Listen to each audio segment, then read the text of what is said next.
Hello everybody, my name is Manu and welcome to another Eternal Contenders video series here on my channel.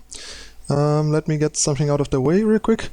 It has been almost a week, like 5 or 6 days since I recorded my last video, so I wanna let you guys know why that was the case, because that's not how I normally do things. So sorry for not putting anything out there in the last couple days. I had a bit of a hiccup with my hardware.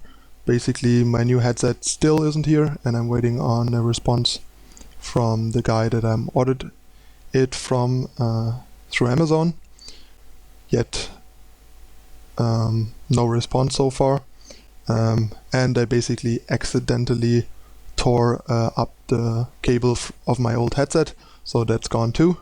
And as you can see from the weird microphone stuff behind my ear, I am currently using my old like 4 or 5 euro tabletop microphone as a pseudo earphone-less headset microphone, wrapping it like behind my head and ear, because I tried it on the table and it's like terrible sound, echoey, noisy, and also like sounds like I'm really far away because it's just so cheap.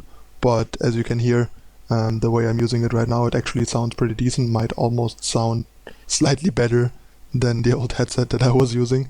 So once I figured that out, I decided that I can record again with this until my new headset hopefully finally arrives soon. So yeah, sorry for the delay in content, but usually you can count on me putting something out there every 2 to 3 days, as I have usually been doing, because I really want to put out content there frequently, and I have plenty of things still that I want to record in terms of decks and also in terms of some Eternal Basic content. So no worries, like the frequency is not going down by any means. It was just a temporary hiccup with that whole hardware bummer that put me on hold for a couple days till I figured out the temporary fix and waited on a response from the vendor that I ordered from. Alright, so let's dive into the deck. Today we are talking Feln Midrange, a deck that Neon kind of like drew some attention to in his podcast by mentioning it, since I beat him like 3 times, I think, in a row over like half an hour on ladder running into each other, and I guess that kind of impressed him and drew his attention to bring it up in his podcast. That's one of the decks that I brewed like the day after the patch hit or something, since I was looking for alternatives to the whole Sabotage midrange shell that I was doing really well with in the Stonescar deck, since the Stonescar deck probably was hit about the most by the champion change, because it was relying heavily on the champion as like an offense-defense tool, and now it's like mostly a pure offense tool, which makes it a lot worse in mid-range, and also in a deck that plays a lot less early torch targets. It's almost guaranteed to be hit by a torch or Sword of Icaria if it's your first play, which is very destabilizing when you're under pressure and stuff. So not sure how I feel about the Stonescar mid-range deck right now. I am testing it again to see if it might still be strong enough, but the champion thing really hit like a truck, and this is one of the alternative directions to take the whole Shadow Sabotage midrange core. Like the main thing that made me want to try this is Champion of Cunning, because the card is actually brutally powerful and a perfect fit for a midrange strategy. Like the card is like sort of too slow and needs too much setup for an aggro deck to reliably use it, and while Feln Control uses it, it's kind of like heavily underutilized in a controlling deck that just needs something to finish the game at some point. And sure, Champion of Cunning does that, but plenty of other cards would do, so it's like not playing champion to maximize champion's utility. It's just looking for like a solid finisher that does the job, and champion was the best they could come up with. So yeah, mid-range is like, this is like the big draw to try and build mid-range in Feln colors, in my opinion. and what made me consider Feln as like an alternative to Stonescar. Alright, so let's go over the deck list. First of all, we have the removal suit. Currently I run 3 Permafrost, 2 Suffocate, 4 Annihilate, and 2 Deathstrike. And if you want to count it, 4 Vara's Favor, but that's kind of a lock if you're shadow heavy enough to play it and are not an aggressive deck. Honestly I think this is arguably the best shadow card in the game. Depending on how you look at it, there's competition from Instigator, but not sure, like Instigator still is only a 2-drop that does not necessarily generate any value if it like just gets killed by removal.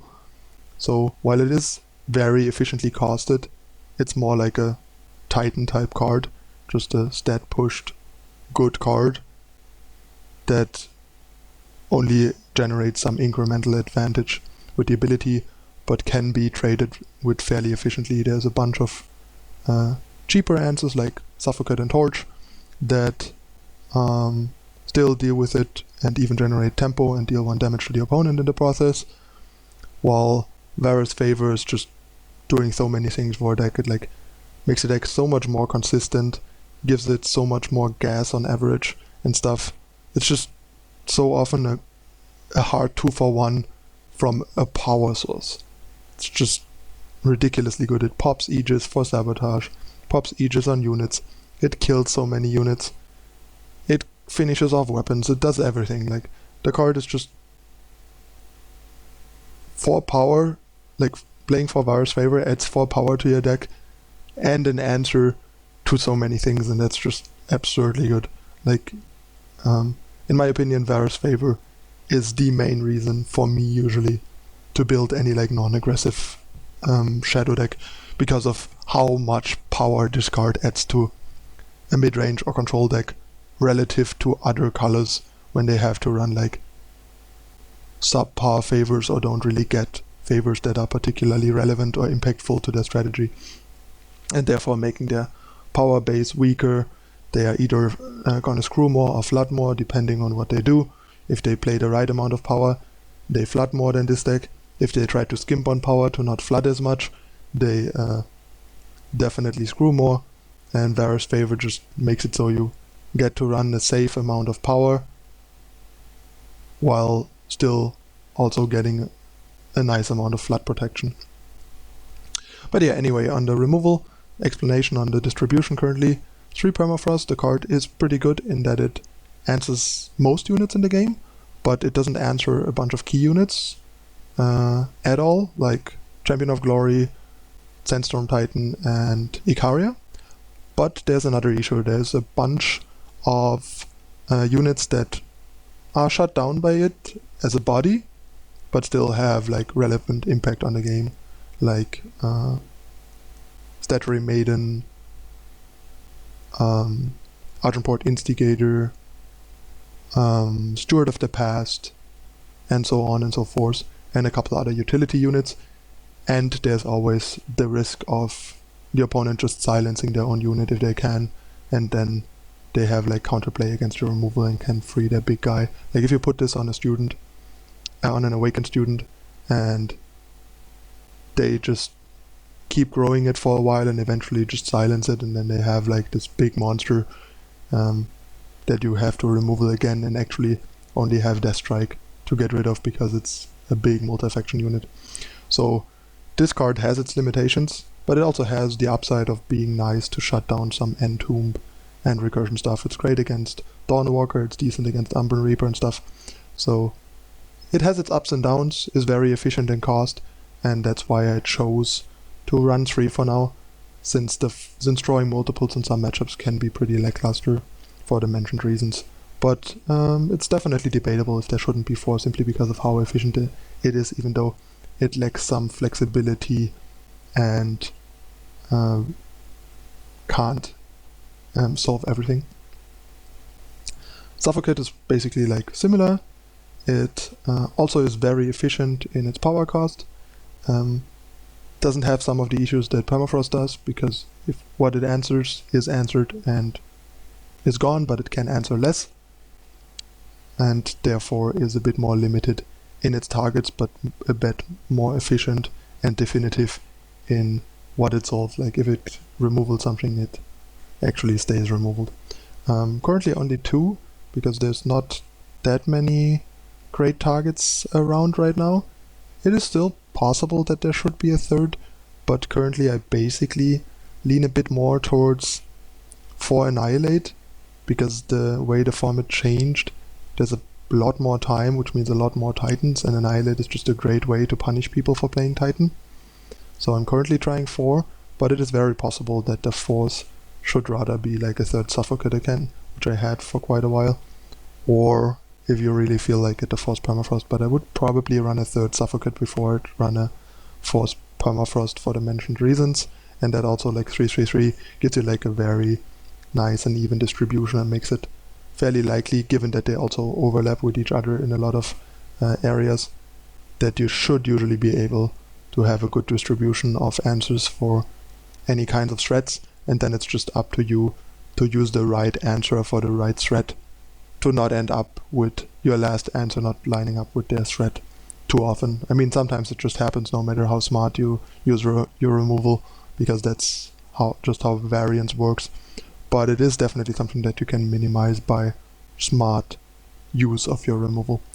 And yeah, Annihilate is just very efficient, and there's a lot of good targets right now. That's why I'm trying 4. And yeah, Vara's Favor I already explained, and Deathstrike is just like a card that I hate from the bottom of my heart, but is a necessary evil. There's just cards like Icaria and Cerso. Well, Cerso can be reasonably well answered with Permafrost as well. And some other stuff like Champions of Glory with like Warcry triggers or weapons, Vodafcan, and so on. There's just like a bunch of things that you might otherwise just be incapable of answering without Deathstrike, which is why I run 2 to like mitigate that. Okay, so on to the threats. We have Argenport Instigator, Feln Stranger, Feln Bloodcaster, Midnight Gale, Impending Doom, Champion of Cunning, and Scouting Party.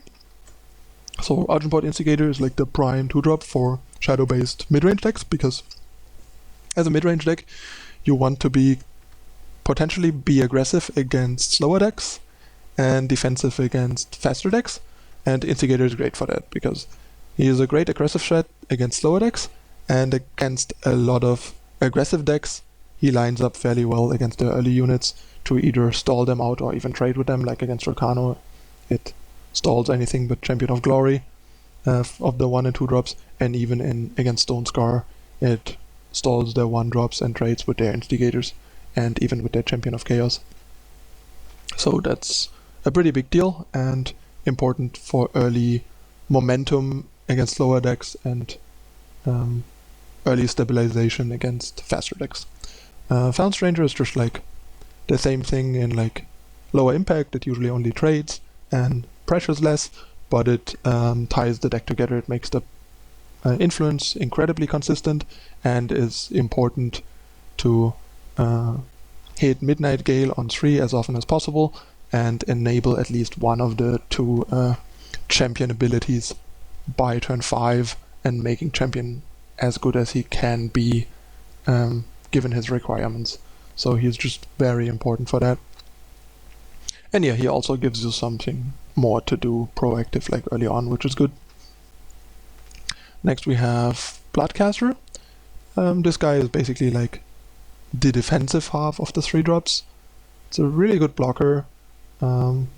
It's a nice threat long term against control decks, in the sense that his ultimate is really powerful and generates a lot of advantage. It's obviously not a good threat in terms of pressure by attacking, and it is very possible that this could and or should be for Countess instead of for Bloodcaster.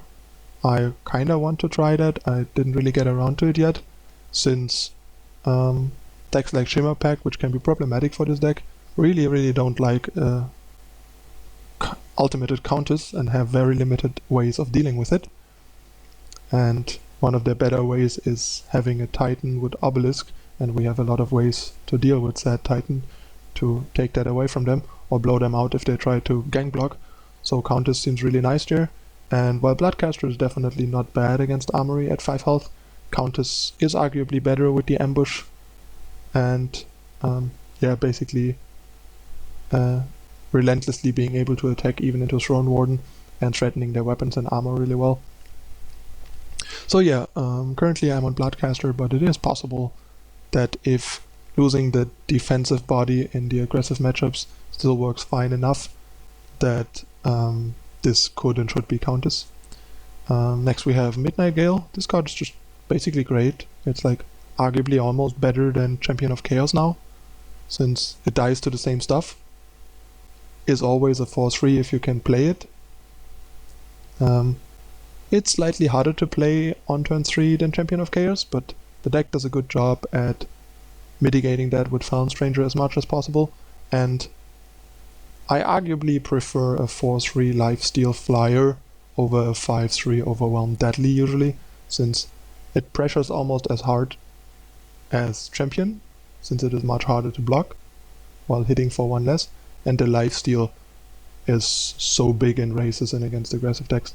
It's just a pretty great card, aside from having these same weaknesses that Champion that kind of hurt. But having Force Sabotage mitigates that somewhat, because you can take these torches away that generate a tempo swing for the opponent, and if they hit it with a Sword of Icaria, it's fine. You trade even on tempo, trade even on cards, and they get a Warcry Trigger, and we get like 4, effectively 2 damage to their face, because 2 gets soaked up by the armor. So all in all, that's a very even trade with a Sword of Icaria. So the main issue is Torch, and to some extent, I guess, cards like Permafrost and Vanquish as well.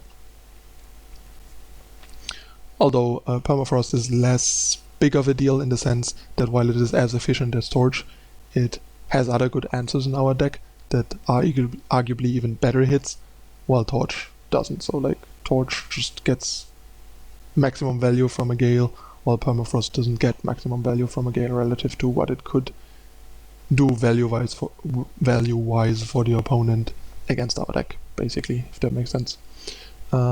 Next, my 4-drop. I currently am on Impending Doom, simply because the deck kind of has like this flyer curve punch to give it some really nice aggression and heavy hitting, and also Doom seems pretty important against decks like Shimmerpack, because the only way you can beat them basically is beat them down fast enough before they like beat us with their like party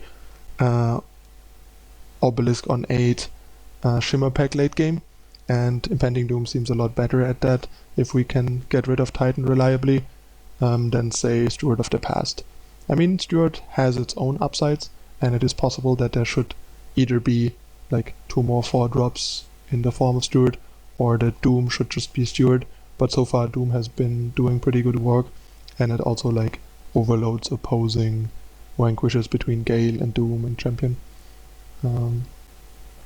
And the lifesteal from Gale also mitigates the trigger from Doom that can occasionally be a problem against aggressive decks with a deck like this, because Doom doesn't usually want to like stay home for blocking over multiple turns, because then the clock is running against us and we are not doing anything about it. Which is why I usually don't like it as much in midrange, but I think in this specific deck it might just work fine, and so far it's working fine. And it's also much better against Armory, of course, than Steward, which is also a matchup that you really want to make sure you got covered, and isn't that easy with any kind of Feln deck usually. And yeah, I think I'm mentioned enough about Champion of Cunning. Card is just great. Having a 5/5 evasive Aegis unit is great. It's something that you can easily deploy into a potential sweeper. It makes your board very threatening very quickly. And yeah, it just ends games really quickly, and usually once you drop it, if the game wasn't going in your favor at that point, it often swings in your favor at that moment. And last but not least, we have Party. Party has great synergy with the pump ability of Champion, usually making your party Yedis 3/1s the turn you attack for the infiltrate, so there's a lot of trading happening if the opponent wants to prevent you from drawing cards, which is also card advantage, and it's great.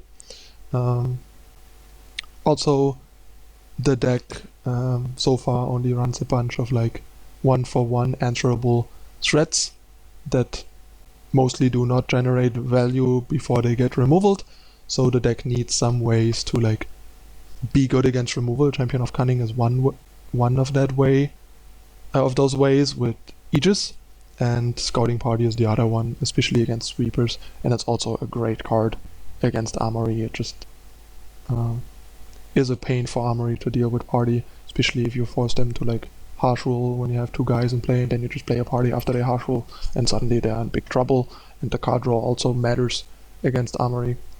And it's just great against like smaller aggressive decks because it provides a lot of blockers. It's even solid against obelisk decks because they have a bunch of medium-sized dudes. Then you drop a party. If you have a champion out, they become 3 power, 3 strength, and then your party tokens often line up well against the opposing guys, and you have a way of like pseudo clearing their board, or they have to let you draw cards, which is also bad for them because then you draw more removal and manage their board that way. So the card just makes a lot of sense in the deck entirely. I'm not running it that long. I tried Thunderstrike Dragon for a while. Problem is, while Dragon actually feels pretty great right now, it's still like very slow. I mean, it's a 6-drop that dies to almost all of the cheap removal. Permafrost, Annihilate, Vanquish. So there's a ton of tempo to be gained from the opponent. And it doesn't generate any like actual value in-game. Like it doesn't generate any like game board impact before it gets removaled. Sure, it generates value in your hand by getting you a second copy, but you can just get like tempo swung so heavy with Dragon that it sometimes just is like the nail in the coffin. You drop like a dragon, they answer it efficiently, and then you're just so far behind that you can't win anymore. And yeah, the deck definitely needed help against Armory, and Scouting Party is a great deal for that. Scouting Party is a much more stabilizing play that avoids these like tempo blowouts and kind of even like works against them rather than providing an opportunity for those to the opponent. What else do we need like to cover? I think the only like card in the deck that I haven't touched on yet is basically Sabotage, but I think I touched on that a bunch in the Stonescar Midrange thing. Basically, information is key. Sabotage provides you a lot of information because it's usually, especially the opponent, like non-unit, non-power cards that you need to know and need to play around, like what removal they have to like curve your stuff into their removal, so they cannot like tempo blow you out. Like if they have an Annihilate, play something that can't be annihilated, so they can't get rid of it to attack you and stuff like that. Also, there's a lot of like really powerful attachments and spells in the game, like Obelisk, Scouting Party, Rise to the Challenge, or what Rise got occasionally, some of the good weapons out of Armory, Harsh Rule in Harsh Rule decks, burn spells in burn decks, especially Obliterate and Flame Blast, the cheap combat tricks out of aggressive decks, so you can safely block. It just gets rid of a lot of either game-ending cards or very swingy cards that can generate a lot of tempo against you and put you in a position where you are too far behind to recover, and getting rid of that card preemptively with Sabotage and then setting up a defense is great and is what, in my opinion, makes this type of deck even reasonable to consider and possible and viable.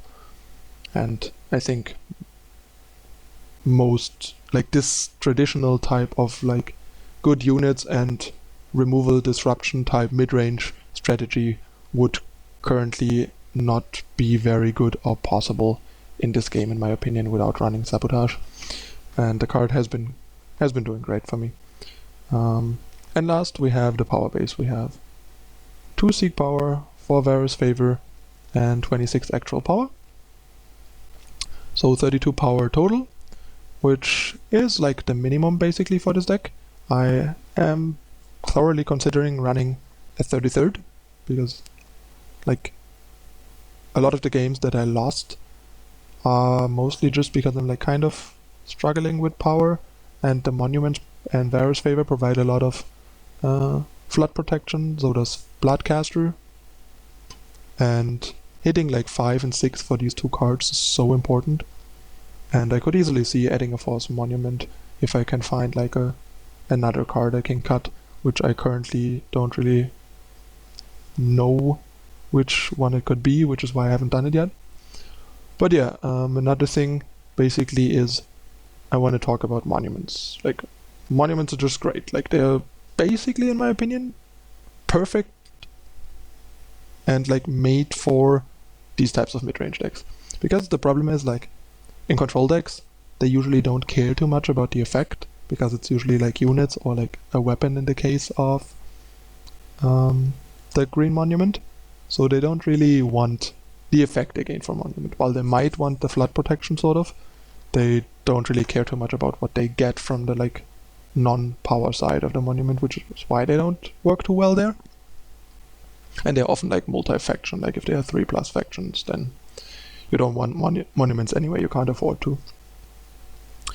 And in aggressive decks, sure, they are kind of nice in some amount, but the problem is the fact that they are depleted power is very real as a downside in aggressive decks that need to curve out, so you have to use them conservatively, basically. And in decks that have a curve that accommodates like skipping a power virtually in one turn, like for example Rakano, which has a lot of 2-drops, can sometimes just go 2-drop plus monument on turn 3, that's fine.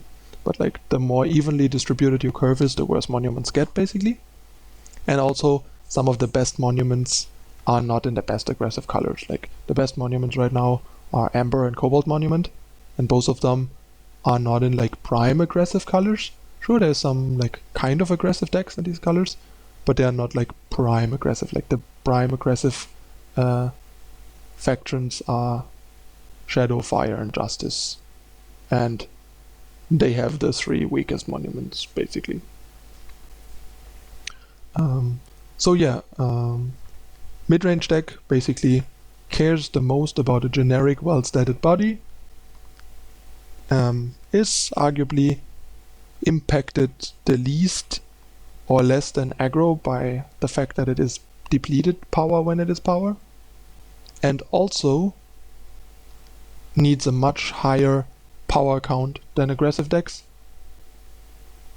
but does not run as much like card advantage and especially raw card draw as a control deck, and therefore also needs to protect itself against flooding out while still being able to hit their 6-drops on time. So Monument is just perfect for that. And the fact that Cobalt Monument got buffed helps even more, and a 4/4 flyer for 5 is like a pretty great deal given that it's actually a power card. So yeah, that's why there's 3. Like, so far I have been pretty happy with 3 in terms of like the depletedness. It has felt pretty fine and rarely was like critically annoying. So 3 seems like a good amount in 32, and I could see that 4 in 33 also works fine. Like, I would probably not want to run 4 in 32. That's a bit too much. Like 3 is like stretching it slightly, I think, and the maximum you can do in 32 in a deck like this. But 4 in 33 seems pretty reasonable, and it's what I would do if I would run 33. And yeah, the card just adds a lot of value and threat density and general business density to the deck. And yeah, I think that's about it. The rest is just like 8 duels. This time no seal, simply because we have Feln Stranger. Our influence is super consistent, and seal can just make the difference between getting a champion ability active or not. I mean, there's people like the Rhino, for example, that run 3 Sigil in their 3 Champion of Cunning Feln control list, which is reasonable. Like, he doesn't have Feln Stranger. Champion is not a turn 5 play. Usually it's not that critical, and it's much more important to just fix his like double Primal, double Shadow on turn 3 reliably rather than care too much about that one extra tick for Champion early on. So that's why the 3 seals make a lot of sense in my opinion in his list. But in this deck that wants to curve out and has additional means to fix its influence to curve out smoothly and not get color screwed early on, it's one of the fewer cases where 2-color deck should not be running Seal, and that's why I'm not doing it. And yeah, otherwise the distribution is fairly even. We have 12 Shadow from Favor, close to 16 here, and then we have 10 Primal and 12 with the Seek. And basically, since we have so much Shadow, a lot of the time Seek will just fetch Primal. So kind of virtually we are on like 12 Shadow and 12 Primal here, with 2 of the Primal sources also being able to get us Shadow if we don't have enough Shadow yet, which is nice. Sometimes the deck feels a little light on Primal if it doesn't have that much Primal yet when it hits 5, because then the 3 monuments don't provide Primal. So sometimes past 5, if we only have like 3 Primal influence, it can be hard to hit like 2 more Primal influence sometimes to get the Champion's Primal ability online. But I think that's just how it is and how it has to be, and I don't think it would be worth it to change that by like cutting a Shadow Sigil for a Primal Sigil or even reducing the monuments. Like, maybe cutting 1 Shadow Sigil for 1 Primal Sigil could be okay, but that hurts the early game so much because the early game of the deck is so Shadow heavy. We have Sabotage, Suffocate, Annihilate, Instigator, and Vara's Favor, and even both our 3 drops are double Shadow, and our 4 drops are double Shadow, and only one of our 3 drops is double Primal. So that's why I lean heavier on the Shadow, and I think that's just right because that's what the requirements dictate. So that's it on the deck list. Next I'm gonna hop into some games at top 15 Masters with the deck, where I'm currently have been running it, and we'll show it in action as usual. So expect 2 game videos with 3 games each as usual. Thanks for watching, stay tuned for the first half of the games in a moment.